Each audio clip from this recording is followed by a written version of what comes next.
वज़ीर-ए-आज़म शहबाज शरीफ का utility stores पर बड़ा रिलीफ पैकेज देने का फैसला। आटा, चीनी, घी, दालों और चावल पर सब्सिडी दी जाएगी। ज़रा ऐसा बता रहे हैं 1 साल के लिए 68 अरब रुपए से जायद का रिलीफ पैकेज दिया जाएगा।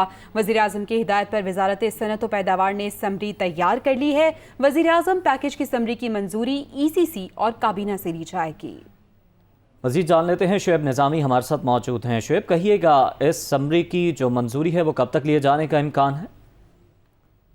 जी, ECC का इजलास जो है वो 6 जुलाई को होगा, जिसमें ये समरी पेश की जा रही है, जिसमें कोशिश ये की जा रही है कि हुकूमत जो इस वक्त इन्फ्लेशन के नंबर है उससे जो पाकिस्तान में गरीब अफराद है उनको बचाने के लिए एक हिकमत अमली बना रही है। तकरीबन 68 बिलियन की सब्सिडी जो है वो USC के जरिए जो 5 बुनियादी अशिया है उन पर दी जाएगी, जिसका मकसद यही है कि आटा, चीनी, घी, इस तरह जो है वो दालें और जो 5 बुनियादी अशिया हैं उनके ऊपर जो इसका हुकूमत मुसलसल सब्सिडी दे रही है उसको जारी रखा जाए, ताकि जो इन्फ्लेशन के नंबर से जो गरीब अफराद हैं उनको बचाया जा सके।